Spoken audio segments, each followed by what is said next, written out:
मैं अमर हूं, अमर, और मुझे कोई नहीं मार सकता।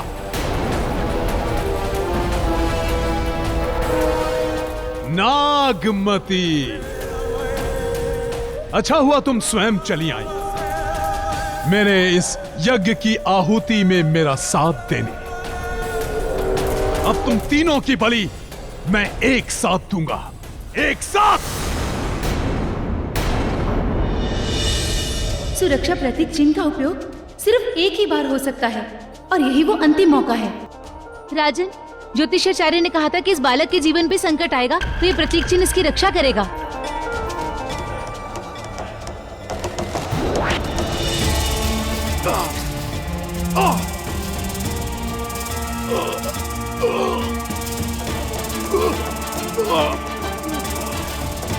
ये तो रुद्रांत की सारी शक्ति इस प्रतीक चिन्ह में समा रही है।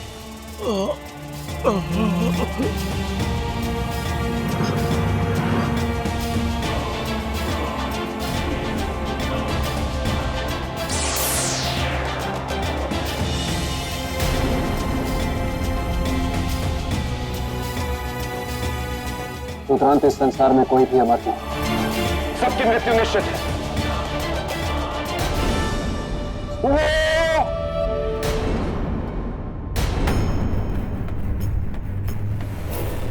आपके मन का पराक्रम जीत गया, मेरा पराक्रम हार गया।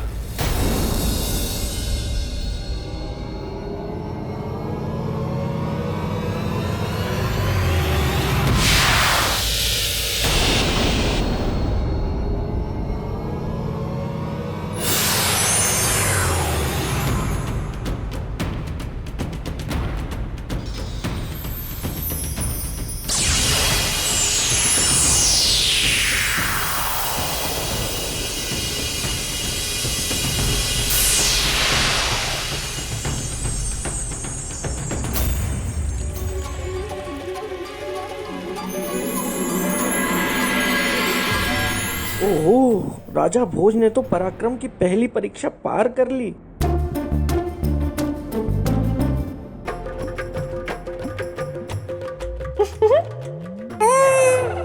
ये क्या है?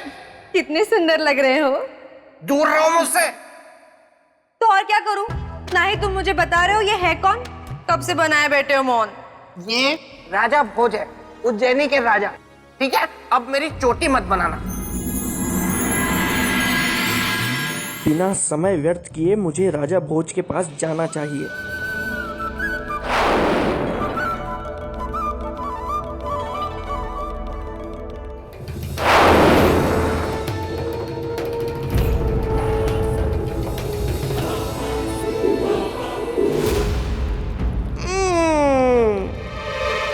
राजन, आप फिर से यहाँ इसी गुफा में आ गए। इस संसार में इतनी सुंदर सुंदर अद्भुत जगह हैं, आप वहां भी जा सकते थे, लेकिन नहीं, आपको यहीं आना था, इसी गुफा में, ये पेड़ पौधे पत्तियां फूल और इस कबूतर को देखने। आप एक नन्हे बच्चे की तरह हैं और मेरे मित्र का सिंहासन एक खिलौना है। नहीं बेताल, यह सिंहासन मेरे लिए खिलौना नहीं है, बल्कि मेरी प्रजा के हित के लिए मेरा एकमात्र लक्ष्य है।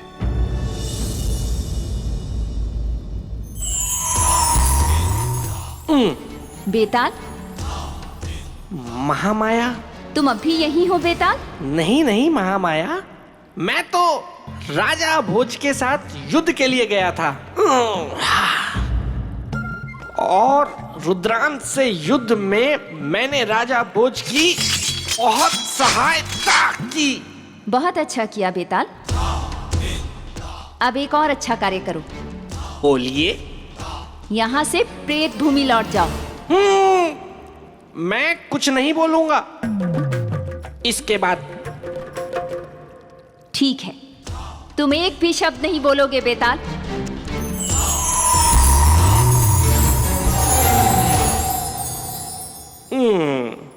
हाँ तो राजन, हम कहाँ?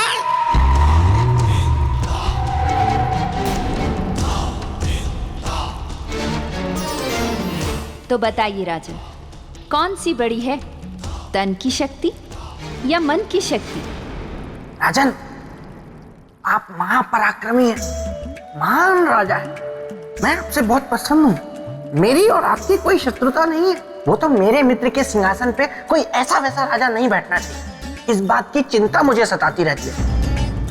परंतु जिस तरह आपने रुद्रांत के साथ युद्ध किया और नागमती के पुत्र की रक्षा की, मैं आपसे बहुत प्रभावित हो गया हूं।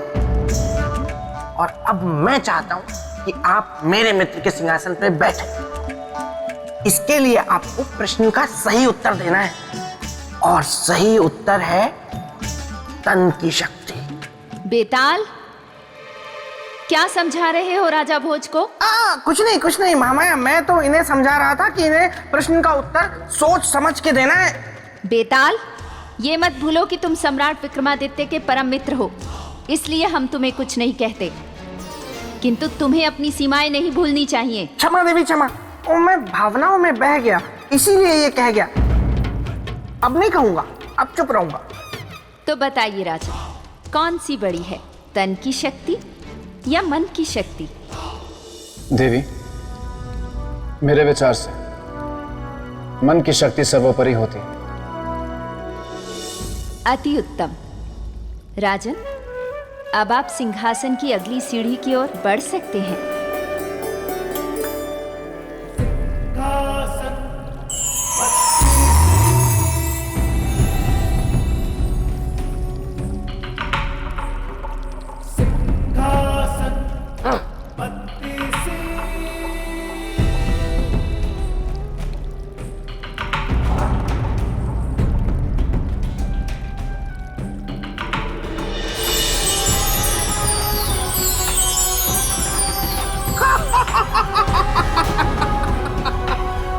राजन, अब समझ में आया कि मेरे मित्र के सिंहासन तक पहुंचना इतना आसान नहीं है।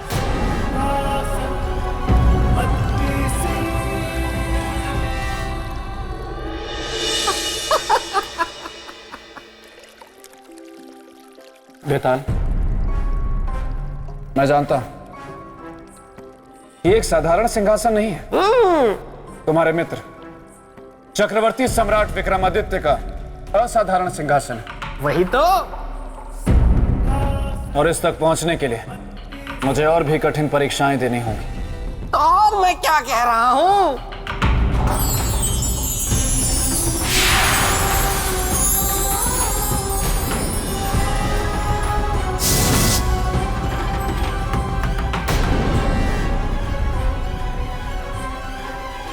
मैं सिंहासन में त्याग की प्रतीक रक्त मंजरी हूं।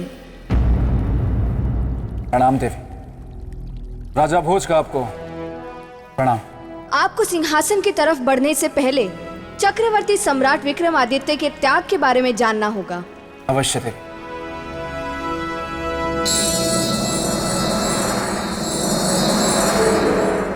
प्रणाम प्रणाम देवी, मैं बेताल। क्षमा कीजिएगा, लेकिन देवी, मेरे मित्र के त्याग की कथा इन्हें सुनाकर क्या फायदा, और कोई आवश्यकता भी नहीं है। आप इन्हें साफ साफ कह दीजिए ना कि इनमें मेरे मित्र के सिंहासन पर बैठने की योग्यता नहीं है। बेताल, हमें क्या करना है और क्या नहीं, ये आपको बताने की आवश्यकता नहीं है। पर सिंहासन तो मेरे मित्र का है ना। किंतु बना तो हम 32 पुतलियों से ही है ना। हाँ, वो भी है। इसलिए आप शांत रहिए। हाँ तो राजन, मैं आपको राजा विक्रमादित्य की त्याग की कहानी सुना रही थी। एक दिन विक्रमादित्य की पत्नी चित्रलेखा उनका चित्र बना रही थी।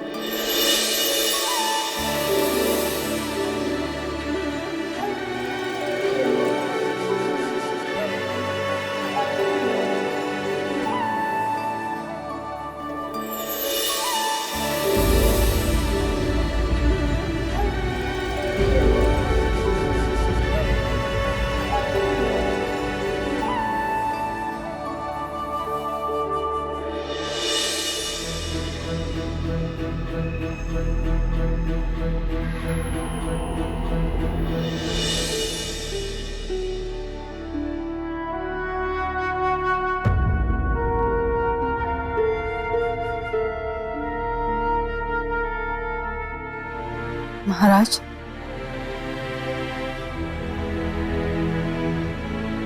आप विश्राम के समय में भी हमें समय नहीं दे रहे। क्या आप नहीं चाहते कि हम आपका यादगार एक और अमर चित्र बनाएं? महारानी चित्रलेखा, ये आप क्या कह रही हैं? हम आपको समय नहीं दे रहे। हम तो पिछले एक पहर से आपके सामने ही हैं। हाँ, पर आपका मन तो यहाँ नहीं है।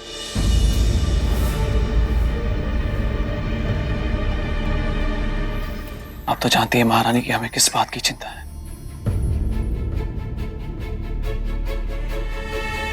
कहीं हमारी प्रजा को कोई नुकसान ना हो जाए। और महाराज, आपकी प्रजा सुखी है।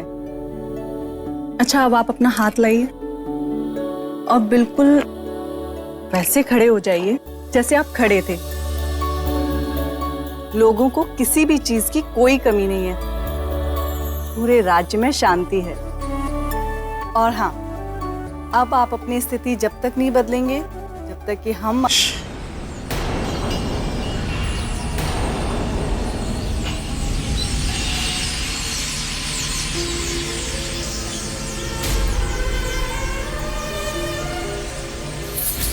क्या हुआ महाराज?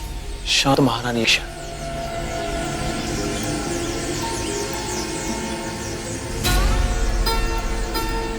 आपको कोई आवाज सुनाई दे रही?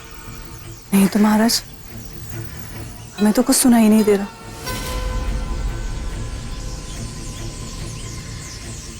हमें किसी के रोने की आवाज सुनाई दे रही, जैसे कोई विलाप कर रहा।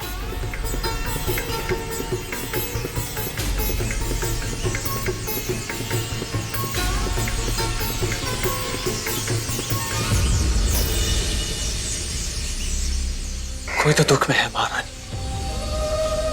पक्षियों के विलाप का स्वर है, उनके रोने की आवाज।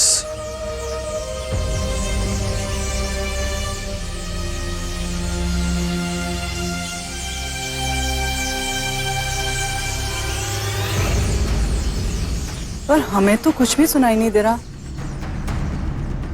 महाराज।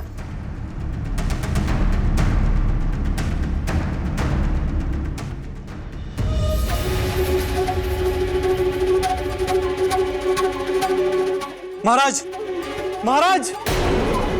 देखा राजन, इसे कहते हैं राजा, जो अपनी प्रजा की चिंता में किसी के रोकने से ना रुके। देवी, अगर आपकी आज्ञा हो तो आगे की कहानी मैं सुनाऊं? धन्यवाद। बेताल, आपका स्वभाव अब तक नहीं बदला। पहले भी आप उत्पात मचाते थे और अब भी। अच्छा, नहीं देवी, मैं तो प्रार्थना कर रहा हूँ। मेरे मित्र की कथा है ना, इसीलिए। ठीक है बेताल, सुनाओ।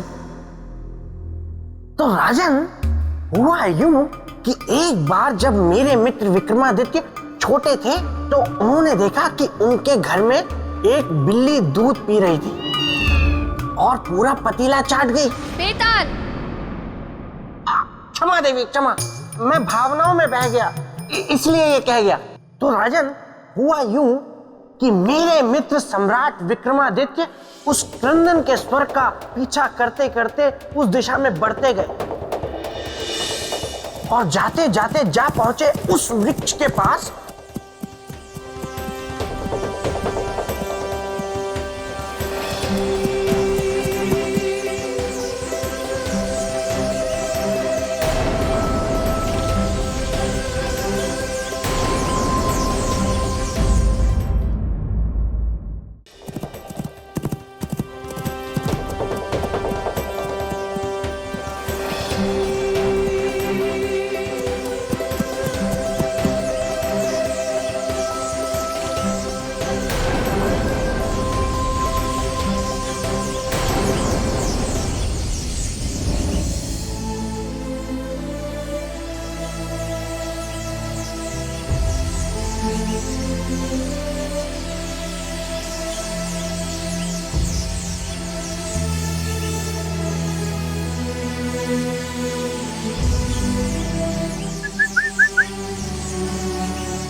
ये पक्षी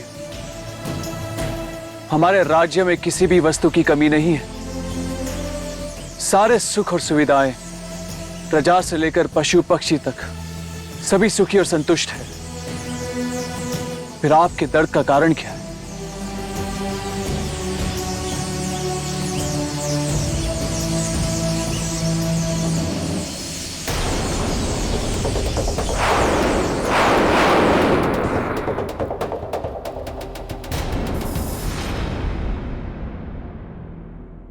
प्रणाम ऋषिगण।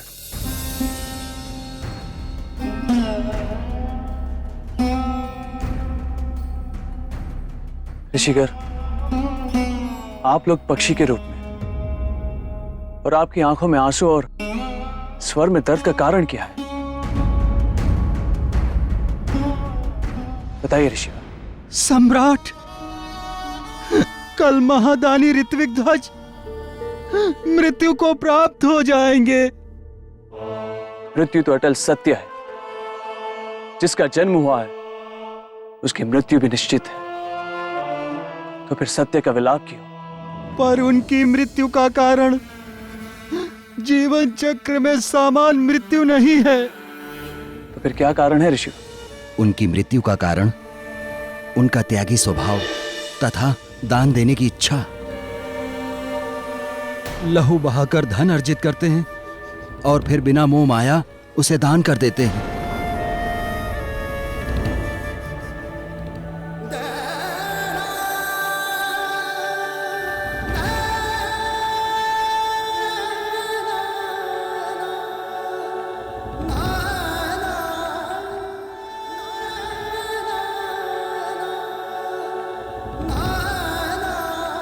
ऐसे त्यागी दानवीर की कल मृत्यु हो जाएगी, उसी का दुख है।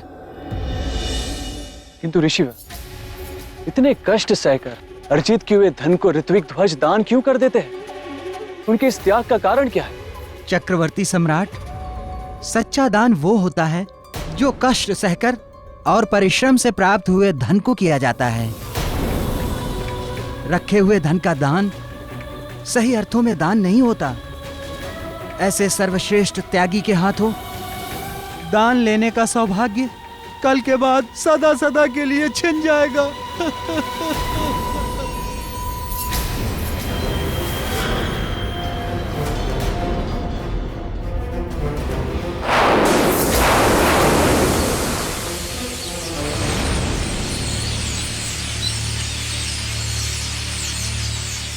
ऐसे महात्यागी और महादानी की मृत्यु, वो भी उनके त्याग के कारण, ये तो अन्याय है। क्या सोच रहे हैं राजन? बोले, बतलाएं, जीवन बड़ा है या त्याग? उत्तर देकर सिंहासन को पाएं। नहीं दे पाएंगे। ये इस प्रश्न का उत्तर नहीं दे पाएंगे देवी, क्योंकि इस प्रश्न का उत्तर देना कोई बालकों का खेल नहीं है। राजन, आप तो हार मान लीजिए और यहाँ से लौट जाइए। शांत रहो बेताल। लेकिन देवी, मैं बेताल देवी नहीं।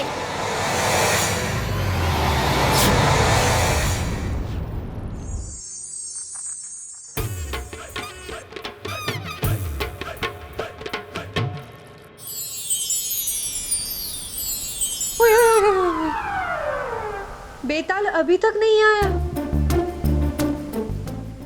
गोलू, गोलू,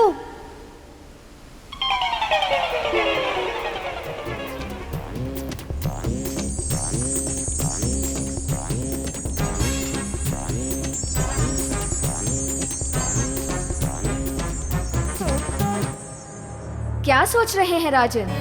बतलाएं, जीवन बड़ा है या त्याग? जीवन बड़ा है देवी। जीवन है तभी त्याग। पाने का प्रयास है, खोने का दुख है। जीवन नहीं तो कुछ भी नहीं। जीवन के कारण ही मनुष्य निस्वार्थ त्याग करता है, इसीलिए जीवन ही बड़ा है।